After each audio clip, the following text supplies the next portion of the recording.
Assalamualaikum warahmatullahi wabarakatuh. We are from Group 9, consisting me, Rizka Alizakia, and my friend Fatati Nuriana. We will present about feminist therapy taken by Gerard Corey's book. Content: first, biography and introduction, history and development. Second, key concept. Third, the therapeutic process. And fourth, application, therapeutic techniques and procedure. The first material will be described by Fatati Nuriana. First, I will explain about biography and introduction. The biography of the first character is Jane Baker Miller, MD. She was born in the year 1928 and died in the year 2006. Jadi, biografi tokoh yang pertama dalam feminist terapi itu ada Jane Baker Miller, MD, yang mana dia merupakan kelahiran tahun 1928 dan meninggal pada tahun 2006. Was a clinical professor of psychiatry at Boston University School of Medicine and director of the Jane Baker Miller Training Institute at the Stone Center, Wellesley College. Jadi, Jane Baker Miller adalah seorang profesor klinis psikiatris di Fakultas Kedokteran Universitas Boston dan menjadi Direktur Institut Pelatihan Jane Baker Miller di Stone Center Perguruan Tinggi Wellesley. Dr. Miller collaborated with diverse groups of scholars and colleagues on the development of relation cultural theory. She made important contributions toward expanding this theory and exploring new applications to complex issues and psychotherapy and beyond, including issues of diversity, social action, and workplace change. Jane Baker Miller berkolaborasi dengan beragam kelompok sarjana dan kolega dalam pengembangan teori relasional budaya. Dia memberikan kontribusi penting untuk mengembangkan teori feminis dan mengeksplorasi aplikasi baru untuk masalah kompleks dalam psikoterapi dan seterusnya, termasuk masalah keragaman, tindakan sosial, dan perubahan tempat kerja. Nah, jadi Jane Baker Miller ini dalam terapi feminis itu berkontribusi dalam mengembangkan relasional budaya dan mencari tindakan baru untuk pengaplikasian dalam persoalan mengenai psikoterapi yang meliputi masalah keragaman, tindakan sosial, dan perubahan di tempat kerja. The biography of the second character is Carol Zerby-Innes, PhD. Jadi biografi tokoh yang kedua adalah Carol Zerby-Innes, PhD.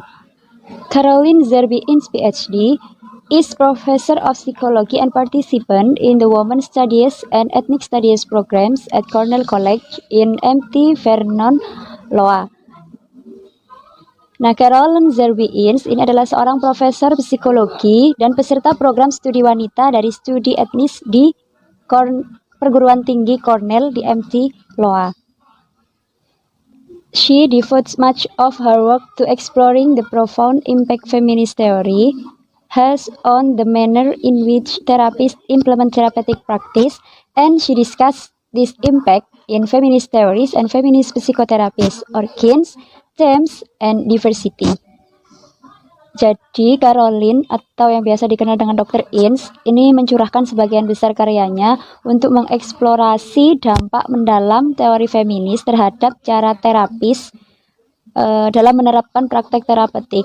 Dan dia juga membahas dampak terapi ini itu dalam bukunya, yaitu Teori Feminis dan Psikoterapi Feminis, yang yaitu asal-usul, tema, dan keberagaman.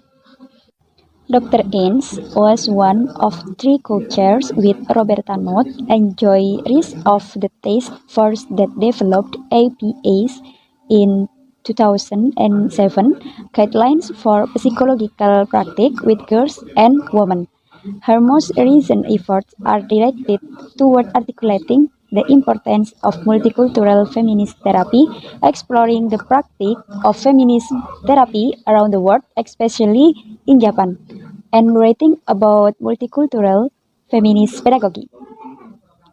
Dr. Innes adalah salah satu dari 3 ketua bersama dengan Roberta Knott dan Joy Rees dari gugus tugas yang mengembangkan pedoman praktik psikologis dengan anak perempuan dan perempuan pada APA di tahun 2007. Nah, upaya terbarunya diarahkan untuk mengartikulasikan pentingnya terapi feminis multikultural, mengeksplorasi praktek terhadap feminis di seluruh dunia, terutama di Jepang, dan menulis tentang pedagogi feminis multikultural. Nah, jadi Dr. Ens ini berkontribusi dalam feminis terapi itu sejak dia mendapat gelar sarjana PhD di bidang psikologi di Universitas California. Nah, dia itu mencari tindakan terhadap cara terapis dalam menerapkan praktek terapinya. Kemudian usaha terbaru dari Dr. Ens yaitu dengan mengartikulasikan pentingnya terapi feminis multikultural. Jadi usaha terbaru dari Dr. Ens ini itu mengembangkan kembali konsep feminis multikultural, serta beliau juga menulis buku mengenai pedagogi feminis multikultural. The biography of the third character is Olivia M. Espen. Nah, biografi tokoh yang ketiga yaitu Olivia M. Espen. Olivia M. Espen is Professor Emerita in the Department of Women Studies at San Diego State University and at the California School of Professional Psychology of Alliance International University. Olivia M. Espen ini adalah seorang profesor emerita di Departemen Wanita yang belajar di Universitas Negeri San Diego dan di Sekolah Psikologi Profesional California dari Universitas Internasional Alliance. A native of Cuba, she did her undergraduate work in psychology at the Universidad de Costa Rica and received her PhD from the University of Florida, specializing in counseling and therapy with women from different cultures and in Latin American studies. Nah, dia ini berasal dari Kuba. Dan dia melakukan pekerjaan sarjana atau menuntaskan sarjananya itu di bidang psikologi di Universitas de Costa Rica dan menerima gelar PhD dari University di Florida. Nah, di situ dia itu mengkhususkan dirinya dalam bidang konseling dan terapi dengan wanita dari latar belakang budaya yang berbeda. Dan dalam studi Amerika Latin. She is pioneer in the theory and practice of feminist therapy with women from different cultural backgrounds and has done extensive research, teaching and training on multicultural issues in psychology. Nah, dia adalah pelopor atau ketua pada teori dan praktek feminist terapi bersama dengan perempuan-perempuan yang berasal dari latar belakang budaya yang berbeda-beda, dan dia juga telah melakukan penelitian, pengajaran, serta pelatihan terhadap masalah-masalah multikultural dalam psikologi. Nah, Olivia M. Espen ini berkontribusi sebagai pelopor pengembangan adanya teori dan praktek terapi feminis. Nah, itu dilakukan oleh Olivia M. Espen itu bersama dengan para perempuan yang berasal dari latar belakang budaya yang berbeda-beda, sehingga dengan latar budaya yang berbeda-beda itu dapat ditemukan suatu masalah-masalah baru yang dapat dipecahkan dalam terapi feminis. The biography of the fourth or the last character is Laura S. Brown. Nah, biografi tokoh yang keempat atau yang terakhir itu adalah Laura S. Brown. Laura is a founding member of the Feminist Therapy Institute, an organization dedicated to the support of advanced practice in feminist therapy and a member of the theory work group at the National Conference on Education and Training in Feminist Practice. Nah, Laura S. Brown ini adalah salah satu anggota dari pendiri Institut Terapi Feminis, yaitu sebuah organisasi yang didedikasikan atau ditujukan untuk mendukung kegiatan praktek lanjutan mengenai terapi feminis. Dan beliau juga merupakan anggota kelompok kerja teori di konferensi nasional Pendidikan dan Pelatihan Praktek Feminis. Dr. Brown has made particular contribution to thinking about ethics and boundaries and the complexities of ethical practice in small communities. Her current interests include feminist forensic psychology and the application of feminist principle of treatment of trauma survivor. Nah, Dr. Brown ini atau Dr. Laura ini memberikan kontribusi khusus dalam berpikirnya mengenai etika dan batasan serta kompleksitas praktek etika forensik feminis serta penerapan prinsip feminis untuk pengobatan korban trauma. Nah, jadi Dr. Brown atau Dr. Laura ini, beliau itu berkontribusi pada terapi feminis itu pada bidang etika atau batasan yang ada. Selain itu, dia itu juga menerapkan beberapa prinsip-prinsip feminis untuk mengobati atau menyembuhkan trauma yang diderita oleh klien terhadap feminisme. And the next I will explain about introduction of feminist therapy.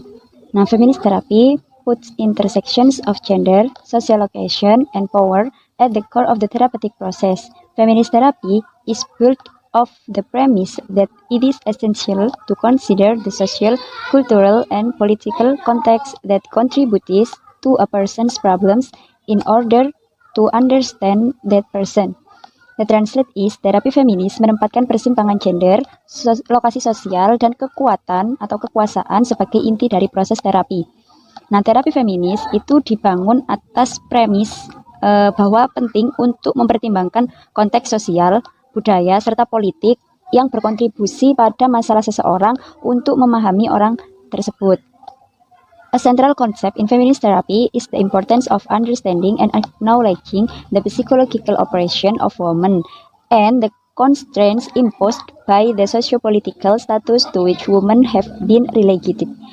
The translate is konsep sentral atau konsep utama dalam terapi feminis itu adalah pentingnya memahami dan mengakui adanya penindasan psikologis perempuan dan kendala yang dipaksakan oleh status sosial politik di mana perempuan itu telah direndahkan. Feminist therapists have challenged male-oriented assumption regarding what constitutes a mentally healthy individual. The translate is terapi feminis itu telah menantang asumsi terhadap adanya orientasi laki-laki tentang apa yang menjadi seorang individu yang sehat secara mental.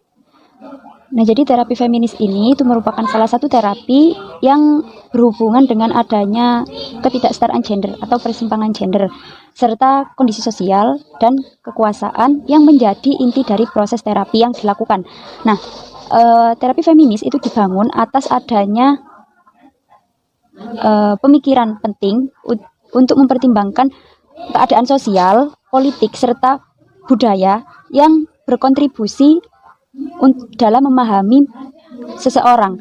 Jadi ketika kita menilai seseorang, itu tidak bisa secara langsung kita menilai dia itu buruk, dia itu jelek, dia itu seperti ini. Nah, kita harus melihat juga bagaimana kondisi sosialnya dia, bagaimana latar belakang budaya dia. Ketika latar budaya orang tersebut itu berbeda dengan kita tidak bisa menghakimi bahwa dia harus seperti kita karena dia memiliki budaya atau kondisi sosial yang berbeda dengan kita. Nah, konsep utama dalam terapi feminis ini itu pentingnya memahami dan mengakui penindasan psikologis perempuan dan kendala yang dipaksakan oleh status sosial politik di mana perempuan telah diturunkan. Nah, dalam terapi feminis ini itu membongkar atau lebih ke mengubah pola pikir manusia yang seringkali itu merendahkan perempuan, yang mana perempuan itu harus nurut sama laki-laki atau perempuan itu nggak boleh kerja, yang kerja itu hanya laki-laki dan lain sebagainya. Nah, hal tersebut itu bukan hanya kita melihat orang itu nggak boleh kerja gini. Nah, kita itu nggak bisa secara langsung menilai itu salah karena kita juga harus melihat bagaimana kondisi sosial dan kondisi budaya yang dimiliki oleh orang tersebut. Jika memang dia itu berada pada kondisi sosial dan budaya yang seperti itu, kita tidak bisa menyalahkan dia ketika dia memutuskan untuk berlaku seperti itu.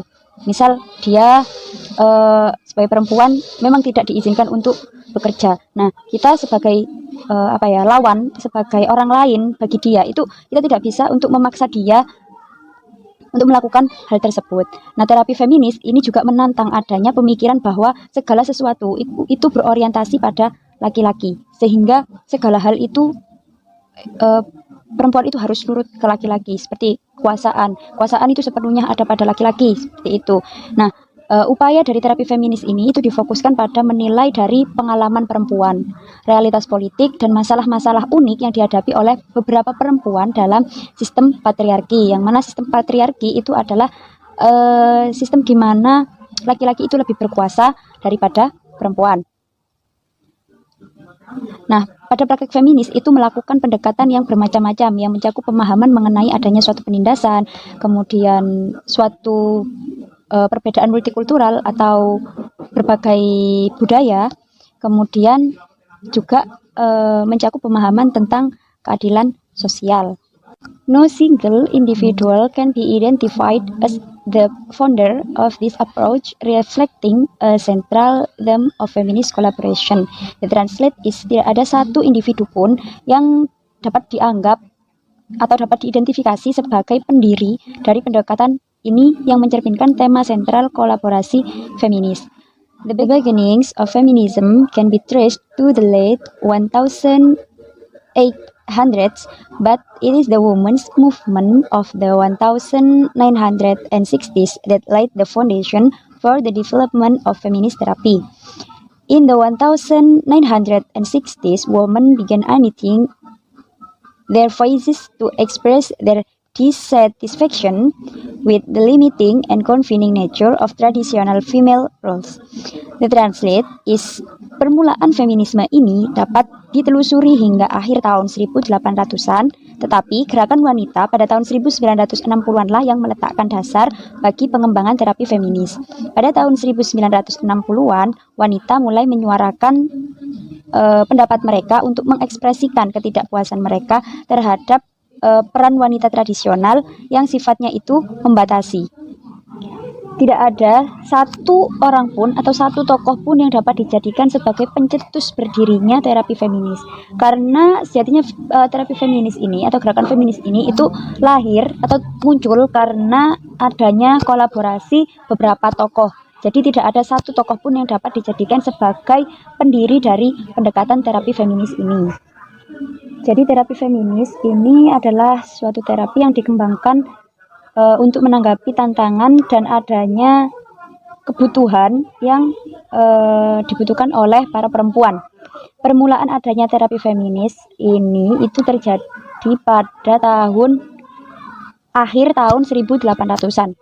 Nah, kemudian adanya gerakan feminisme dari para perempuan itu terjadi pada tahun 1960. Jadi baru pada 1960 itu para perempuan itu berani untuk bersuara atau menyatukan suara mereka mengenai adanya persimpangan-persimpangan gender yang terjadi. Jadi mereka itu mengeluarkan pendapatnya, mengeluarkan suaranya untuk mengekspresikan perasaan ketidakpuasan para perempuan tersebut terhadap adanya sifat peran wanita tradisional yang terlalu membatasi perilaku kehidupan mereka. Karena jika dikaji ulang kondisi perempuan tradisional dengan perempuan sekarang seiring berkembangnya zaman, itu mereka juga memiliki pemikiran yang berbeda pula. Jadi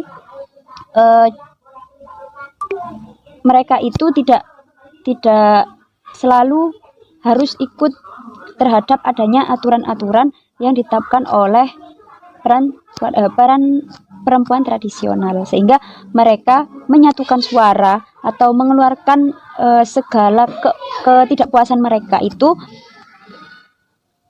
untuk dapat memecahkan atau memberikan solusi terhadap adanya pembatasan-pembatasan yang ada. By the 1960 1960s, feminist group therapy had changed dramatically, becoming more diverse as it focused increasingly on specific problems and issues such as body image, abusive relationship, eating disorders, incest, and other form of sexual abuse. The translate is, pada tahun 1980, terapi kelompok feminis itu berubah secara dramatis menjadi lebih beragam karena semakin berfokus pada masalah-masalah atau isu-isu tertentu. Di antaranya yaitu seperti citra tubuh, hubungan yang kasar, gangguan makan, incest, dan bentuk-bentuk pelecehan seksual lainnya yang terjadi pada perempuan. INS identifies for enduring feminist philosophies, which are often described as the second wave of feminism: liberal, cultural, radical, and socialist feminism. These philosophies all advocate social activism and changing society as goals in feminist practice. The translate is aims mengidentifikasi 4 filosofi feminis yang bertahan lama, yang sering digambarkan sebagai feminis gelombang kedua, yaitu ada feminis liberal, budaya, radikal, dan feminis sosial. Nah, semua filosofi ini itu mendukung adanya aktivisme sosial atau gerakan sosial serta mengubah masyarakat sebagai tujuan dalam proses pelaksanaan terapi feminis.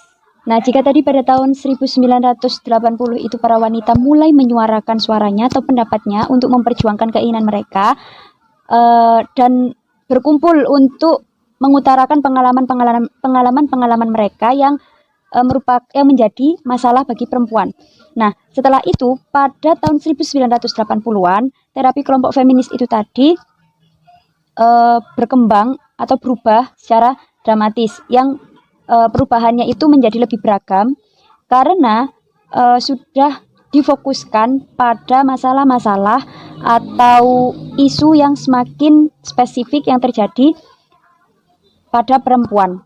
Di antaranya itu seperti masalah body image, kemudian hubungan yang salah, kemudian gangguan makan, incest, dan kekerasan seksual lainnya yang terjadi pada perempuan. Nah, kemudian Dr. Ains itu menyampaikan 4 filosofi feminisme yang bertahan lama. Nah, 4 filosofi itu biasa disebut dengan gelombang kedua atau feminis gelombang kedua, yang mana dalam feminis gelombang kedua yang disebutkan oleh Dr. Ains ini diantaranya yaitu yang pertama ada feminis liberal, kemudian feminis budaya, ketiga itu feminis sosial, ketiga itu feminis radikal, dan yang keempat itu adalah feminis sosial.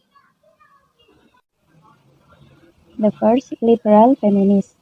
The major goals of therapy include personal empowerment of individual women, dignity, self-fulfillment, shared power in decision making in relationship, and equality. The translate is, yang pertama feminis liberal, yang bertujuan utama untuk pemberdayaan pribadi perempuan individu, martabat, pemenuhan diri, kekuasaan bersama, dan pengambilan keputusan dalam suatu kesetaraan. Nah, jadi feminis liberal ini fokus pada membantu perempuan dalam mengatasi batas-batas dan kendala yang terjadi pada peran gender. Nah, feminis liberal ini berfokus pada membantu perempuan-perempuan dalam mengatasi batas-batas dan kendala yang terdapat pada peran gender tradisional. Nah, feminis liberal ini berusaha untuk mentransformasi peran gender tradisional agar antara perempuan dan laki-laki itu mempunyai kesempatan yang sama. Sehingga dalam hal ini pada feminis liberal itu lebih mengutamakan kesetaraan atau kesamaan yang terjadi antara laki-laki dan perempuan, sehingga dapat terlepas dari konsep peran gender tradisional yang ada. Nah, tujuan utama dari feminis liberal ini adalah untuk memberdayakan perempuan, kemudian meningkatkan martabat perempuan, dan meningkatkan kepuasan diri perempuan, yang mana laki-laki dan perempuan itu berbagi kekuasaan dalam mengambil keputusan dalam hubungan dan kesetaraan. Jadi tujuannya itu untuk menyetarakan antara perempuan dan laki-laki dari peran gender tradisional. The second, cultural feminism. The major goal of therapy is social transformation through the infusion of feminine values such as cooperation, altruism, and connectedness into the culture. Translate is bagi feminis budaya, tujuan utamanya itu adalah transformasi sosial. Nah, transformasi sosial ini melalui penanaman nilai-nilai feminin seperti kerjasama, altruisme, dan keterhubungan yang dimasukkan ke dalam konsep budaya. Nah, jadi feminis budaya itu mempercayai adanya penindasan yang berasal dari rendahnya nilai masyarakat terhadap kemampuan, kemudian nilai-nilai dan peran perempuan. Jadi bagaimana kemampuan atau peran perempuan di masyarakat itu dinilai rendah dalam suatu budaya. Nah, kemudian feminis budaya ini percaya untuk menghilangkan suatu kekerasan atau penindasan yang terjadi pada perempuan itu harus dilakukan adanya feminisasi budaya, atau dengan kata lain yaitu melakukan transformasi nilai-nilai feminis ke dalam budaya seperti kerjasama, altruisme, dan keterhubungan, sehingga wanita di situ memiliki peran untuk bersuara. The third, radical feminist. The major goals are to transform gender relationship, transform societal institutions, and increase women's sexual and procreative self-determination. Nah, the translate is yang ketiga itu ada feminis radikal yang bertujuan untuk mengubah hubungan gender, mengubah institusi masyarakat, dan meningkatkan penentuan nasib sendiri secara seksual dan prokreasi perempuan. Jadi pada feminis radikal ini itu menyatakan bahwa penindasan yang terjadi pada perempuan itu ada pada diterapkannya sistem patriarki, yaitu sistem dalam suatu masyarakat yang menyatakan bahwa laki-laki atau ayah sebagai kepala keluarga atau setiap laki-laki itu merupakan pusat kuasa, jadi yang memiliki kekuasaan. Nah, dengan adanya feminis radikal ini berusaha untuk mengubah masyarakat melalui aktivisme atau gerakan kemasyarakatan dan menyamakan kekuasaan antara laki-laki dan perempuan. Nah, namun mereka itu menantang terhadap adanya pandangan bahwa perempuan itu tidak bisa berkuasa. Jadi feminis ini menantang adanya hal tersebut. Bukan hanya laki-laki yang bisa berkuasa, namun perempuan itu juga bisa berkuasa. Tujuannya dari feminis radikal ini adalah mengubah hubungan gender, mengubah pandangan lembaga-lembaga sosial terhadap kekuasaan perempuan, atau merubah pandangan masyarakat sosial secara umum, serta meningkatkan peran perempuan dan dengan kreatif mendukung perempuan untuk menentukan nasibnya sendiri. Jadi di sini perempuan itu tidak terkekang oleh aturan-aturan dari para laki-laki yang dianggap berkuasa. The last is social feminism. The major goal of therapy is to transform social relationship and institution. The translate is, bagi feminis sosial, tujuan utama terapi adalah untuk mengubah hubungan dan institusi sosial. Nah, pada sosial feminis atau feminis sosial ini tujuannya itu sama dengan feminis radikal tadi, yang mana mengubah pola pikir atau mengubah pandangan masyarakat sosial. Nah, akan tetapi pada sosial feminis ini menekankan pada perbedaan di mana feminis sosialis ini lebih mengurus kepada banyak jenis masalah dan mengatakan bahwa solusi untuk masalah-masalah yang dialami oleh masyarakat itu harus dengan adanya pertimbangan golongan, ras, orientasi seksual, ekonomi, kebangsaan, dan sejarah. Jadi sosial feminis sosial ini sama dengan sosial radikal, tujuannya untuk mengubah pola pikir masyarakat. Akan tetapi pada feminis sosial ini lebih ditekankan bahwa dalam mengubah pola pikirnya itu harus mempertimbangkan adanya golongan atau ras, kemudian orientasi seksual, kemudian ekonomi dari setiap masyarakat. And in 2004 states that this third wave of feminism embraces diversity with its inclusion of women of color, lesbians, and the postmodern and constructivist viewpoints exposed by many of the most recent generation of feminist women. Such the translate is, Ains menyatakan bahwa ada gelombang ketiga dalam feminisme ini yang merangkul keberagaman dengan memasukkan wanita kulit berwarna, lesbian, dan sudut pandang postmodern serta konstruktivis yang dianut oleh banyak generasi terbaru wanita feminis. Yang pertama itu ada feminis postmodern yang memberikan model atau memberikan suatu bentuk dalam mengkritisi nilai pendekatan tradisional atau peran gender tradisional serta feminis lain, yaitu terhadap adanya suatu masalah yang menjadi suatu bentuk nyata dalam kehidupan dan memberikan usulan mengenai beberapa kebenaran yang bertentangan dengan kebenaran tunggal. Jadi pada postmodern ini itu memberikan jawaban bahwa contohnya tadi kalau pada feminis radikal tadi perempuan itu tidak bisa berkuasa. Akan tapi pada nyatanya sebenarnya perempuan itu juga bisa berkuasa. Nah, pada postmodern feminis ini itu memberikan lebih menunjukkan pada kebenaran-kebenaran dari segala yang ditantang oleh feminis tradisional. Kemudian yang kedua itu ada woman of color feminis atau feminis perempuan kulit berwarna. Itu berjuang agar teori terapi feminis ini dapat diperluas dan dibuat lebih inklusif, yaitu dengan memasukkan analisis penindasan ganda, penilaian akses terhadap hak dan kekuasaan, serta aktivisme. Nah, pada feminis woman of color ini, itu mengkritik adanya beberapa anggapan bahwa perempuan yang berkulit putih itu lebih menggeneralisasi pengalaman perempuan agar sesuai dengan pengalaman semua wanita.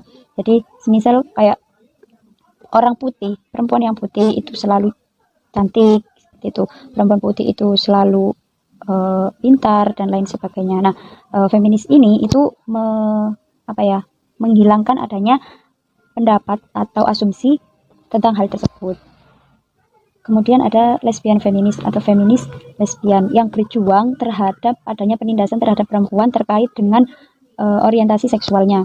Nah, perspektif dari feminis lesbian ini itu berjuang agar teori feminis ini menyertakan adanya analisis keragaman, identitas, dan hubungan mereka dengan penindasan, serta mengakui adanya keragaman yang ada di kalangan lesbian. Jadi, lesbian feminis ini lebih kepada masalah-masalah perempuan yang bersifat seksual.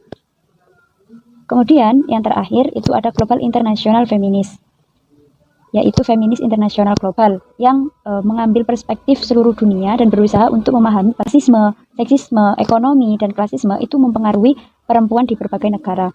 Nah, feminis internasional global ini berasumsi bahwa setiap wanita itu hidup di bawah sistem penindasan yang unik dan bermacam-macam, sehingga mereka juga dapat mengatakan bahwa perbedaan budaya itu berkontribusi terhadap adanya penindasan perempuan. Nah, jadi pada feminis ini itu lebih ke memahami cara mengenai adanya rasisme, ekonomi, dan klasisme itu mempengaruhi peran gender yang mana dapat menjadi suatu bentuk penindasan yang terjadi pada perempuan. The next I will explain about key concept. The first, view of human nature. The second, feminist perspective on personality development. And the third, principles of feminist therapy. Selanjutnya saya akan membahas mengenai konsep kunci dari terapi feminis. Yang pertama ada pandangan sifat manusia atau hakikat manusia menurut feminist terapi. Yang kedua ada perspektif feminis tentang pengembangan kepribadian. Dan yang ketiga ada prinsip dalam terapi feminis. The first, view of human nature. Pandangan sifat manusia atau hakikat manusia menurut terapi feminis. Many of the traditional theories grew out of a historical period in which social arrangements were assumed to be rooted in one's biologically based gender. The translate is, banyak teori tradisional itu tumbuh dari periode-periode sejarah di mana tatanan sosial masyarakat itu diasumsikan berakar pada gender yang berbasis biologis seseorang. Worrell and Remer, 2003, describe the constructs of feminist theory as being gender-fair, flexible, multicultural, interactionist, and lifespan-oriented. The translate is, Worrell and Remer pada 2003 menggambarkan konstruksi teori feminis sebagai suatu bentuk teori yang adil, fleksibel, multikultural, interaksionis, dan berorientasi pada rentang hidup. Nah, jadi hakikat manusia dalam terapi feminis ini itu menunjukkan banyak sekali teori-teori tradisional yang tumbuh dari peran sosial masyarakat yang menekankan fakta biologis. Dalam hal ini, pria itu diasumsikan sebagai model atau bentuk dari hakikat manusia yang sebenarnya secara menyeluruh tanpa memperhatikan perempuan. Nah, dalam hal ini, Worrell dan Remer itu memberikan suatu konstruksi mengenai teori feminis, yang mana pertama itu teori feminis itu dianggap sebagai sesuatu yang adil. Adil yang dimaksud itu adalah memberikan perbedaan perilaku antara perempuan dan laki-laki, yang mana perempuan dan laki-laki perilakunya itu adalah hasil dari proses sosialisasi, bukan dari bawaan dari masing-masing individu. Nah, hal ini berguna untuk menghindari adanya stereotip peran sosial yang terjadi antara perempuan dan laki-laki serta perilaku interpersonal. Kemudian yang kedua itu ada perspektif fleksibel multikultural, yang mana hal ini itu menggunakan konsep dan strategi yang sama untuk semua individu atau kelompok, baik laki-laki maupun perempuan, tanpa memandang usia, tanpa memandang ras, tanpa memandang budaya, tanpa memandang gender, tanpa memandang kemampuan, kelas atau golongan, serta orientasi seksual. Sehingga dalam hal ini diketahui bahwa setiap manusia itu memiliki dapat menjadi individu yang berbeda-beda.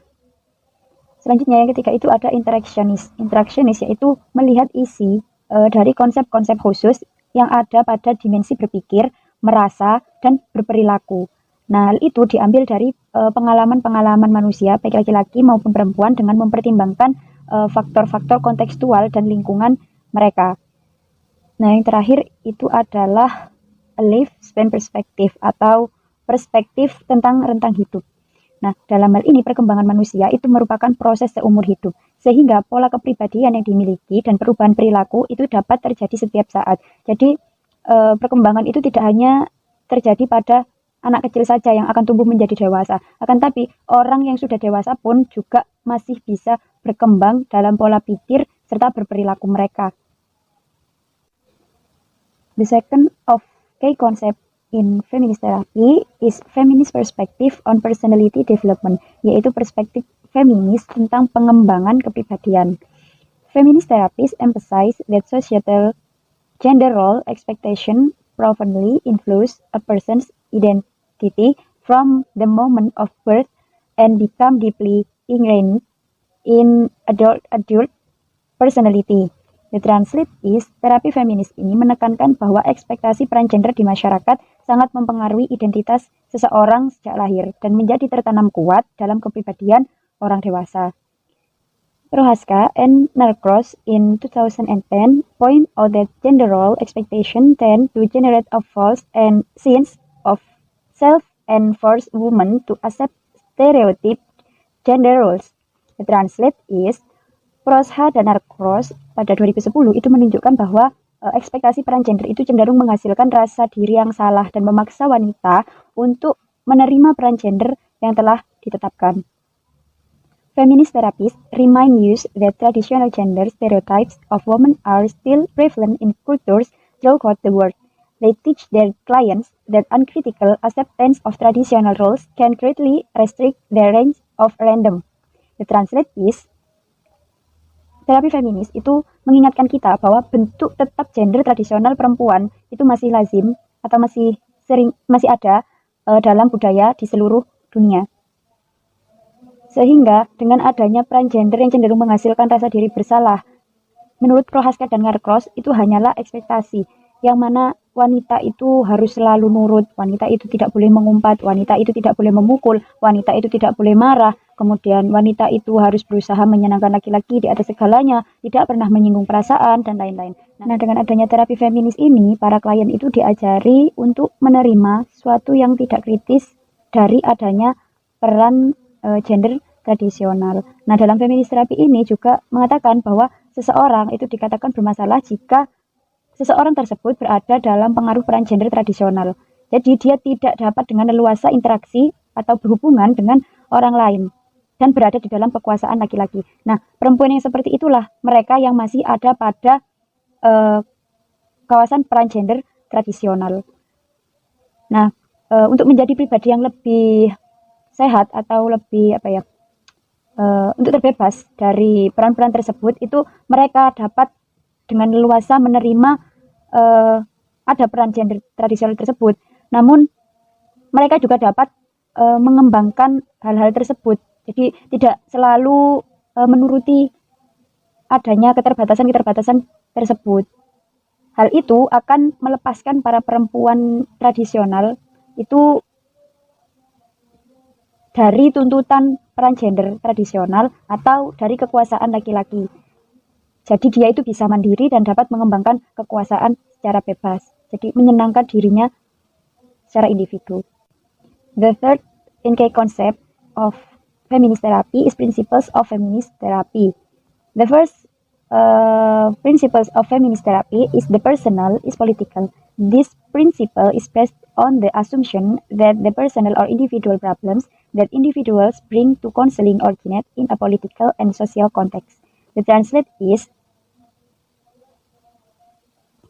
konsep kunci yang ketiga dalam terapi feminis itu adalah prinsip terapi feminis. Yang pertama itu ada pribadi adalah politik.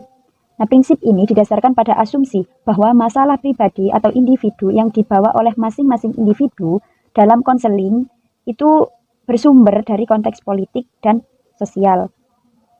Jadi dapat diketahui bahwa masalah-masalah yang dialami oleh klien atau yang dialami oleh para wanita itu berasal dari konteks politik dan lingkungan sosial mereka. Nah, ini yang menjadi inti dari terapi feminis, yang mana bagi perempuan itu seringkali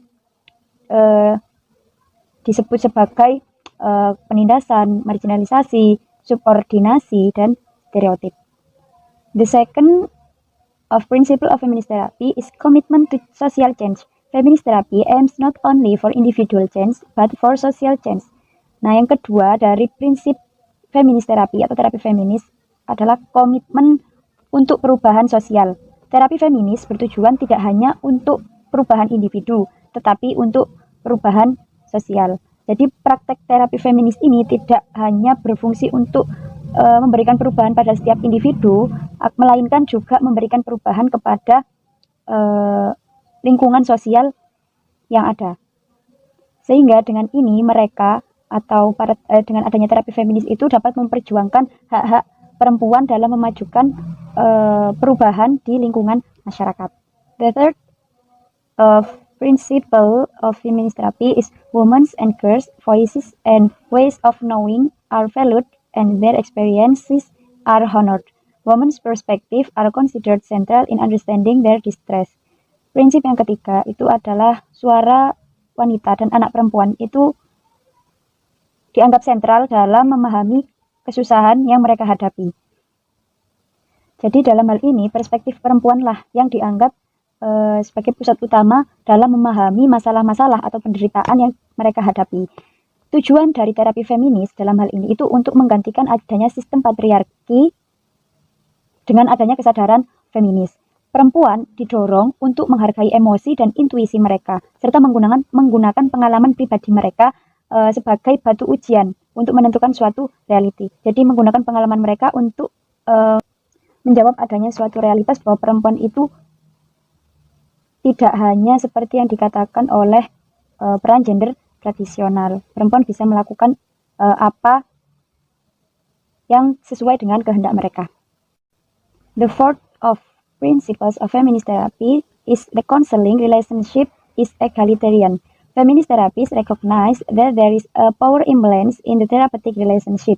So they strive for an egalitarian relationship keeping in mind that clients are the expert on their own lives. Prinsip yang keempat dari terapi feminis yaitu hubungan konseling yang bersifat egaliter, yang berarti sama atau sederajat. Dalam hal ini, terapi feminis itu menyadari bahwa terdapat ketidakseimbangan yang terjadi dalam kekuatan di hubungan terapeutik, sehingga mereka mengupayakan adanya egalitarisme hubungan terapeutik dan menanamkan dalam prinsip bahwa klien itu adalah ahli untuk dirinya sendiri. Nah, jadi dalam hal ini itu perhatian terhadap kekuasaan itu merupakan suatu hal penting yang ada pada terapi feminis dan hubungan terapeutik yang dianggap sebagai hubungan yang sama atau yang sederajat. Karena para terapis itu beranggapan bahwa konseli atau klien itu adalah ahli bagi dirinya sendiri atau hidupnya. Dan juga karena tujuan terapi ini ialah untuk mengangkat derajat konseli atau klien. Maka dalam proses konseling, kesetaraan ini mulai dibentuk. The fifth of principles of feminist therapy is a focus on strengths and a formulate definition of psychological distress. Feminist therapy has a conflicted and ambivalent relationship with diagnostic labeling and the disease model of mental illness. Prinsip terapi feminis yang kelima itu adalah fokus pada kekuatan dan definisi tekanan psikologis yang dirumuskan ulang. Terapi feminis ini memiliki konflik dan hubungan ambivalen dengan pelabelan diagnostik dan model penyakit dari penyakit mental. Nah, jadi terapi feminis ini fokus pada adanya kekuatan atau kelebihan seseorang dan membingkai kembali tekanan psikologis masing-masing individu tersebut. Nah, menurut mereka atau menurut para terapi feminis, tekanan psikologis yang terjadi pada setiap individu itu dikarenakan komunikasi sistem masyarakat yang tidak adil, yang sering disebut dengan peran gender tradisional, yang dianggap sebagai suatu peran yang tidak adil bagi perempuan. Nah, dalam hal ini mereka itu menolak adanya pelabelan diagnostik dan model penyakit mental. Jadi para terapi feminis itu menolak adanya penyebutan atau menolak adanya anggapan bahwa orang yang membutuhkan terapi feminis ini itu berasal atau timbul dari komunikasi yang dianggap tidak adil di masyarakat. Jadi bukan termasuk penyakit mental. The sixth or the last principles of feminist therapy is all types of oppression are recognized. Feminist therapists acknowledge that social and political inequities have a negative effect on a people. Prinsip dari terapi feminis yang keenam atau yang terakhir itu adalah segala jenis penindasan itu diakui. Yang mana terapi feminis itu mengakui adanya ketidakadilan sosial dan politik yang memiliki efek negatif terhadap semua orang. Jadi dalam hal ini terapi feminis itu menyatakan bahwa dalam memahami konseli atau klien itu seorang terapis itu perlu juga memperhatikan kehidupan sosial budayanya. Nah, mereka atau para terapi feminis ini itu mengakui bahwa adanya ketidakadilan sosial dan politik yang memiliki efek negatif pada semua orang. Dengan hal ini, terapi feminis itu hadir untuk membantu individu dalam berkembang dan juga melakukan perubahan sosial terhadap adanya ketidakadilan tersebut. The therapeutic process atau proses terapi. Therapeutic goals. According to ENS 2004, some goals of feminist therapy include empowerment, valuing and affirming diversity, striving for change rather than adjustment, equality, balancing independence and interdependence, social change and self-nurturance. ENS adds that a key goal of feminist therapy is to assist individuals in viewing themselves as active agents on their own behalf and on behalf of others. Menurut ENS 2004, beberapa tujuan terapi feminis termasuk pemberdayaan, menghargai dan menegaskan keberagaman, berjuang untuk perubahan daripada penyesuaian, kesetaraan, menyeimbangkan kemandirian dan saling ketergantungan, perubahan sosial dan pengasuhan diri. ENS menambahkan bahwa tujuan utama dari terapi feminis adalah untuk membantu individu dalam memandang diri mereka sendiri sebagai agen aktif atas nama mereka sendiri dan atas nama orang lain. Nah, melalui ini, kalian dapat membebaskan diri dari kendala sosialisasi peran gender mereka untuk menantang penindasan institusional yang sedang berlangsung. Nah, menurut Worrell dan Remer, terapis feminis ini dapat membantu klien. Yang pertama yaitu sadar akan proses sosialisasi peran gender mereka sendiri. Yang kedua, identifikasi pesan internal mereka dan menggantikan dengan keyakinan yang lebih meningkatkan diri. Yang ketiga, memahami bagaimana keyakinan dan praktik masyarakat yang seksis dan opresif mempengaruhi mereka dengan cara yang negatif.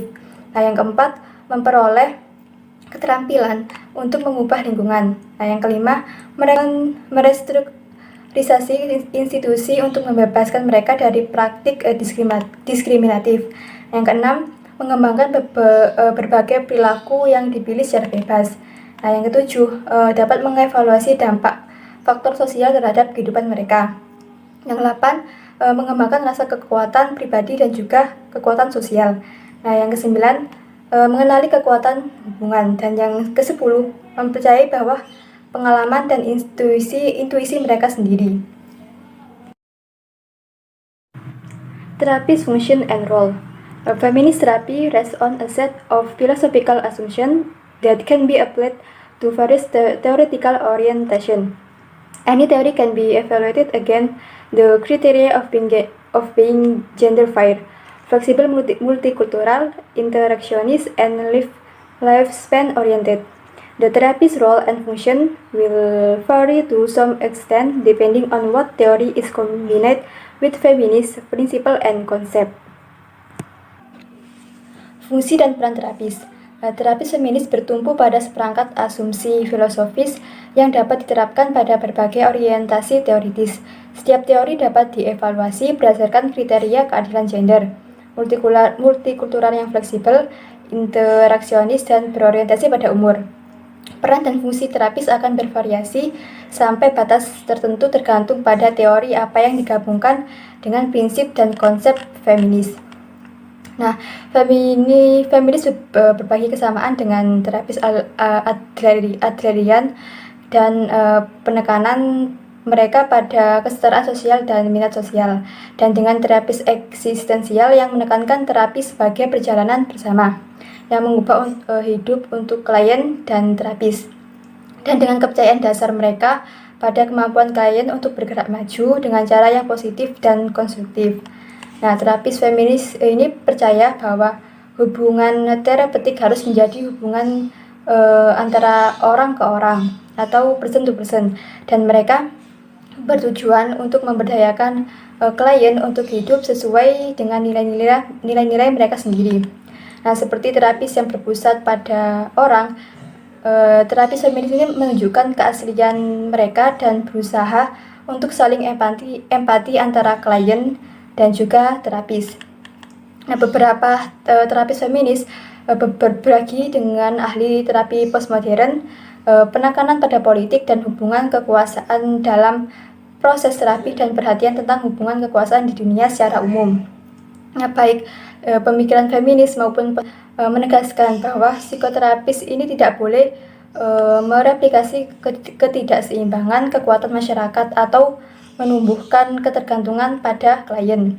Nah, sebaliknya, terapis dan juga klien mengambil peran aktif dan juga setara, yaitu bekerja sama untuk menentukan suatu tujuan.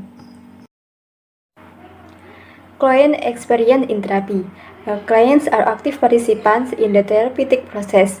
Feminist therapists are committed to ensuring that this does not become another arena in which women remain passive and dependent. It is important that clients tell their stories and give voice to their experience. Pengalaman klien dan terapi. Nah, klien adalah peserta aktif dalam proses terapeutik. Terapis feminis berkomitmen untuk memastikan bahwa ini tidak menjadi arena lain di mana perempuan tetap pasif dan bergantung. Penting bagi klien untuk menceritakan kisah mereka dan menyuarakan pengalaman mereka. Nah, terapis wanita itu mungkin berbagi beberapa pengalamannya sendiri, termasuk penindasan peran gender.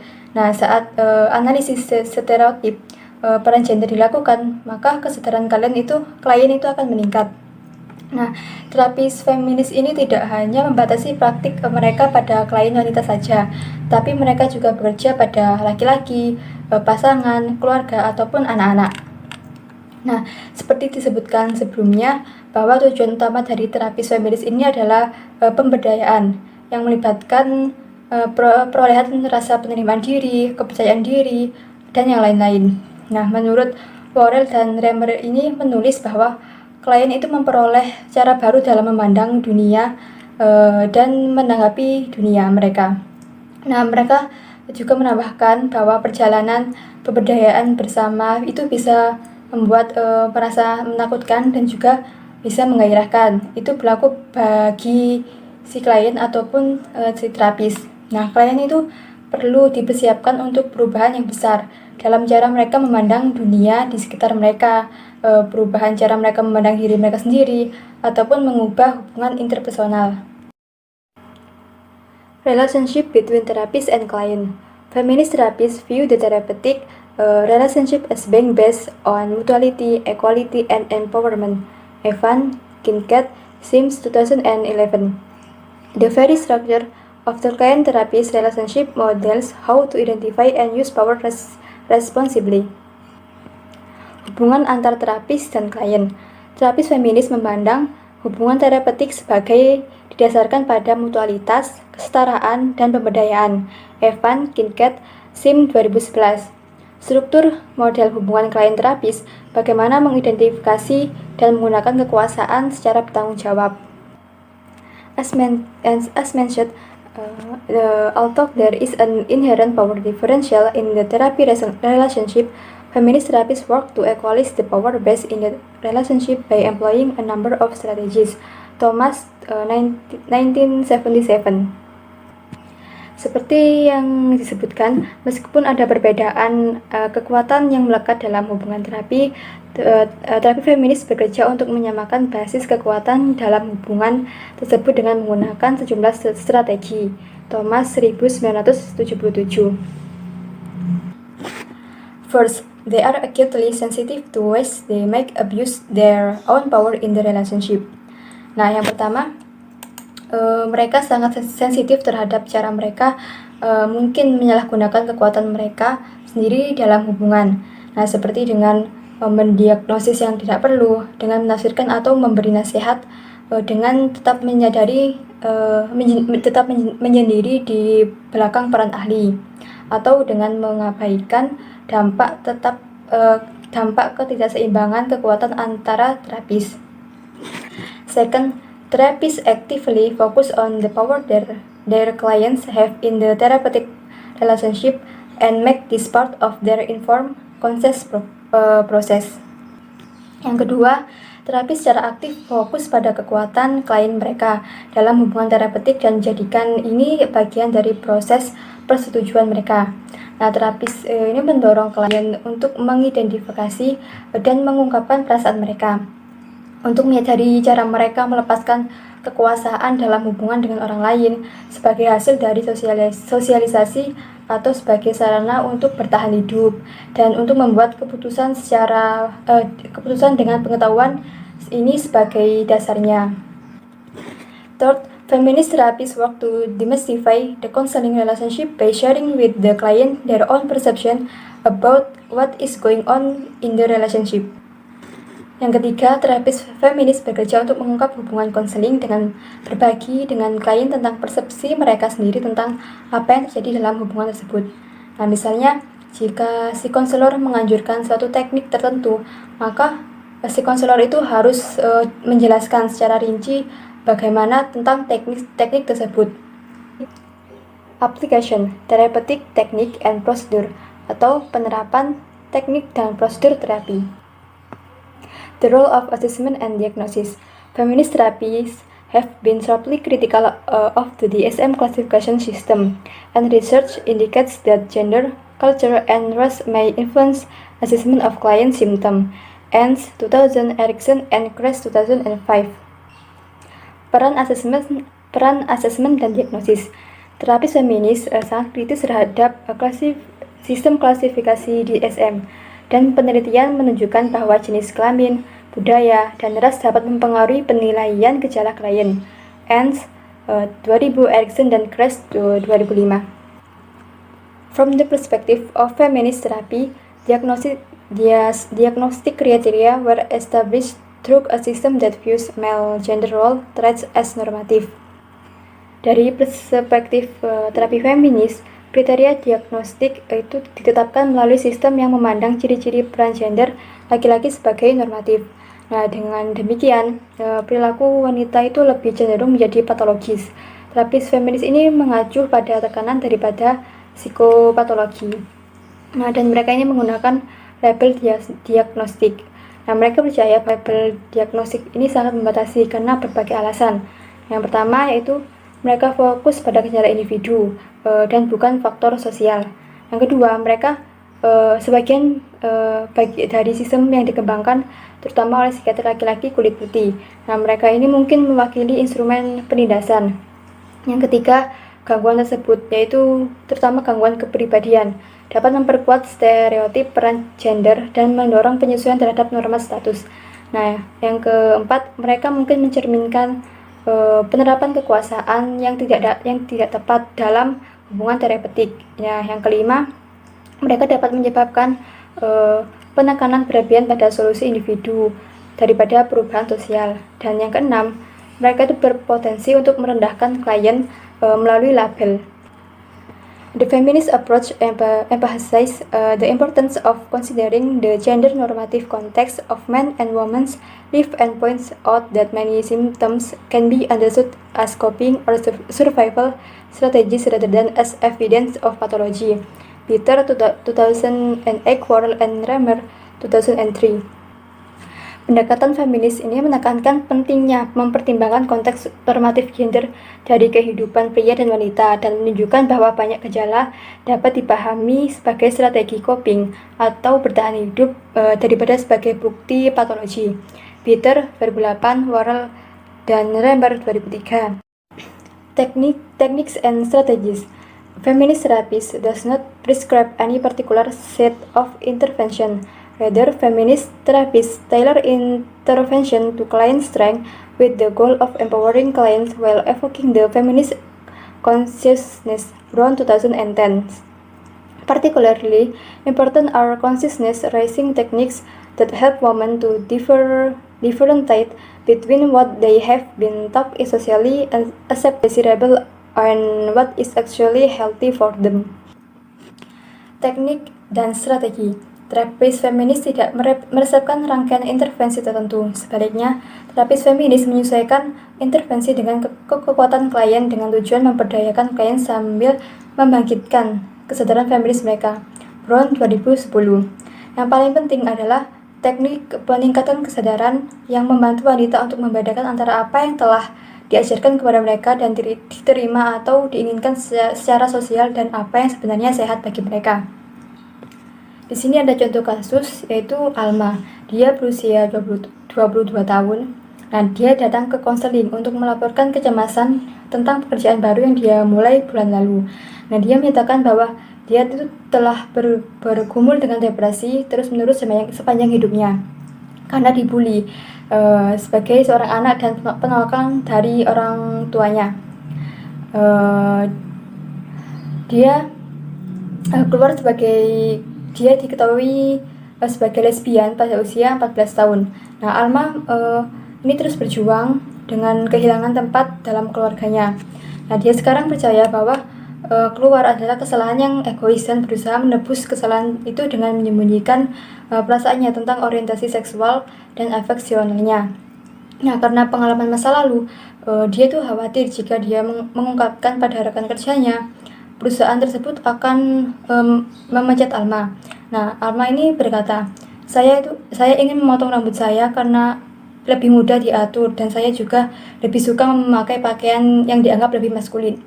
Tapi saya khawatir ini akan membuat orang mempertanyakan kewanitaan saya. Nah, saya sangat menyukai pekerjaan saya dan saya sangat bekerja keras. Nah, saya khawatir jika saya menunjukkan kepada mereka siapa saya sebenarnya, maka mereka tidak akan menginginkan saya di sana lagi. Some of the techniques described by Worrell and Remer 2003 and Enns 1993, 2004 are discussed in this section using the case example of Alma to illustrate how these techniques might be applied. Beberapa teknik yang dijelaskan oleh Worrell dan Remer 2003 dan Enns 1993-2004 dibahas di bagian ini, menggunakan contoh kasus Alma untuk menggambarkan bagaimana teknik ini dapat diterapkan. Number 1, empowerment. Nah, yang nomor 1 yaitu pemberdayaan. Nah, inti dari strategi feminis ini adalah tujuan memberdayakan klien. Nah, terapis feminis ini bekerja dengan cara egaliter dan menggunakan strategi pemberdayaan yang disesuaikan dengan setiap klien. Nah, proses terapi feminis ini dimulai dengan proses persetujuan informasi atau bisa disebut dengan persetujuan pemberdayaan. Nah, persetujuan yang diinformasikan ini menawarkan tempat untuk memulai hubungan yang egaliter dan juga kolaboratif dengan menjelaskan bagaimana terapi ini bekerja. Nah, sebagai contoh kasus Alma tadi, di sini bisa mendaftarkan Alma sebagai mitra aktif dalam usaha terapeutik. Nah, di sini Alma itu akan belajar bahwa dialah yang bertanggung jawab atas arahan, waktunya dan juga prosedur terapinya. Number 2, self-disclosure. Nah, yang nomor 2 yaitu pengungkapan diri. Nah, terapis feminis ini menggunakan pengungkapan diri terapeutik untuk kepentingan terbaik klien, untuk menyamakan hubungan klien terapis, untuk memberikan model, untuk menormalkan pengalaman kolektif perempuan, untuk memberdayakan klien, dan untuk menetapkan persetujuan. Nah, misalnya pada contoh kasus Alma tadi, terapis Alma itu mungkin mengungkapkan kesulitannya sendiri dalam berhubungan dengan anggota keluarganya, mengakui bahwa terkadang menyembunyikan informasi tampaknya penting untuk menjaga perdamaian. Nah, terapis ini dapat membagikan bagaimana dia itu memutuskan kapan harus terbuka tentang kehidupan pribadinya. Number 3, gender role analysis. Nah, nomor 3 yaitu analisis peran gender. Nah, di sini ciri khas dari terapi feminis ini, analisis peran gender mengeksplorasi dampak ekspektasi peran gender pada kesejahteraan psikologis klien dan memanfaatkan informasi ini untuk membuat keputusan tentang perilaku peran gender ini di masa depan. Nah, analisis peran gender ini dimulai dengan klien itu mengidentifikasi pesan sosial yang mereka terima tentang bagaimana perempuan dan laki-laki itu seharusnya bertindak. Nah, pada contoh kasus Alma tadi, di sini terapis mulai dengan meminta Alma untuk mengidentifikasi pesan apa yang dia terima terkait dengan seksualitas dan penampilan dari budaya masyarakat, teman, dan juga keluarganya. Nah, selanjutnya yaitu terapis berbicara tentang bagaimana ekspektasi citra tubuh itu berbeda antara perempuan dan laki-laki dalam budaya kita, dan bagaimana mereka itu mungkin berbeda dengan budaya yang lain. Nah, yang selanjutnya terapis ini menjelaskan bagaimana ekspektasi terkait penampilan dapat bersinggungan dengan keyakinan tentang apa artinya menjadi seorang gay atau heteroseksual dalam budaya keluarga, masyarakat, ataupun tempat di mana Alma itu bekerja. Number 4, gender role intervention. Nah, nomor 4 yaitu intervensi peran gender. Nah, di sini itu dengan menggunakan teknik ini, misalnya pada contoh kasus Alma tadi, di sini terapis menanggapi perhatian Alma dengan menempatkannya dalam konteks ekspektasi peran masyarakat bagi perempuan. Nah, di sini tujuannya itu yaitu memberikan Alma itu sebuah wawasan tentang bagaimana sih isu-isu sosial itu dapat mempengaruhi dirinya. Number 5, power analysis. Nah, nomor 5 yaitu analisis kekuasaan. Nah, analisis kekuasaan ini mengacu pada berbagai metode yang digunakan untuk membantu si klien memahami bagaimana akses yang tidak setara, kekuasaan dan sumber daya dapat mempengaruhi realitas pribadi. Nah, bersama-sama antara terapis dan juga klien ini mengeksplorasi bagaimana ketidakadilan atau hambatan yang sering membatasi definisi diri dan juga kesejahteraan. Nah, dengan teknik ini, misalnya pada contoh kasus Alma tadi, di sini Alma akan menjadi sadar akan perbedaan kekuatan antara laki-laki dan juga perempuan. Nah, serta perbedaan kekuatan yang terkait dengan orientasi seksual di dalam masyarakat kita. Number 6, biblioterapi. Nah, nomor 6 yaitu biblioterapi. Nah, di sini sumber dari biblioterapi ini bisa dari berbagai macam. Nah, bisa dari buku non-fiksi, buku teks psikologi dan konseling, video pendidikan, film, atau bahkan bisa dari novel. Nah, pada contoh kasus Alma tadi, terapis di sini bisa menjelaskan sejumlah buku yang membahas masalah yang berhubungan dengan kasus Alma tadi. Dan dia bisa memilih salah satu buku untuk dibaca selama beberapa minggu ke depan. Number 7, assertiveness training. Nah, yang nomor 7 yaitu latihan ketegasan. Nah, di sini dengan mengajarkan dan mendorong perilaku asertif atau perilaku tegas. Nah, di sini akan menjadikan perempuan itu akan lebih sadar tentang hak interpersonal mereka, melampaui peran stereotip gender, mengubah keyakinan negatif, dan menerapkan perubahan dalam kehidupan sehari-hari. Nah, di sini terapis dan juga klien itu akan mempertimbangkan apa yang sesuai secara budaya. Dan di sini nantinya klien akan membuat suatu keputusan tentang kapan dan bagaimana dia itu akan menggunakan keterampilan ketegasan tersebut. Number 8, reframing and relabeling. Nah, di sini reframing atau pembingkian ulang ini mencakup pergeseran dari menyalahkan korban ke pertimbangan faktor sosial di lingkungan yang berkontribusi pada masalah klien. Nah, dalam pembingkian ulang ini, daripada berfokus secara eksklusif pada faktor-faktor konflik, fokusnya itu adalah memeriksa dimensi sosial ataupun politik. Nah, untuk relabeling ini adalah intervensi yang mengubah label atau evaluasi yang diterapkan pada beberapa karakteristik perilaku. Number 9, social action. Nomor 9 yaitu aksi sosial. Nah, tindakan sosial atau aksi sosial ini adalah kualitas esensial dari terapi feminis. Nah, ketika si klien ini menjadi lebih membumi dalam pemahaman mereka tentang feminisme, nah, si terapis ini mungkin akan menyarankan agar si klien ini dapat terlibat dalam kegiatan seperti menjadi sukarelawan di pusat krisis pemerkosaan, melobi anggota parlemen, atau memberikan pendidikan di pusat komunitas tentang masalah gender. Nah, dengan berpartisipasi dalam kegiatan semacam itu dapat memberdayakan si klien dan dapat membantu mereka ini melihat hubungan antara pengalaman pribadi mereka dan konteks sosiopolitik tempat mereka tinggal. Number 10, group work. Nah, nomor 10 yaitu pekerjaan kelompok. Nah, di sini terapis feminis ini sering mendorong si klien mereka untuk melakukan transisi dari terapi individu ke format kelompok seperti bergabung dengan suatu kelompok. Nah, kelompok-kelompok ini itu dapat memberikan jaringan sosial, mengurangi perasaan terisolasi, menciptakan lingkungan yang mendorong berbagi pengalaman, dan juga membantu si perempuan itu menyadari bahwa mereka itu tidak sendirian dalam mengalami masalah tersebut. The role of men in feminist therapy. Men can be feminist therapists, and feminist therapy can be practiced with male client. It is an erroneous perception that feminist therapy is conducted only by women and for women, or the feminist therapy is anti-men because it is pro-woman. Hurley and McCollum 2011. The principles and practice of feminist psychotherapy are useful in working with male clients, individuals from diverse racial and cultural backgrounds, and people who are committed to addressing social justice issues in counseling practice. And 2004, Worrell and Remer 2003. Peran pria dalam terapi feminis. Nah, pria dapat menjadi terapis feminis, dan terapi feminis ini dapat dilakukan dengan klien pria.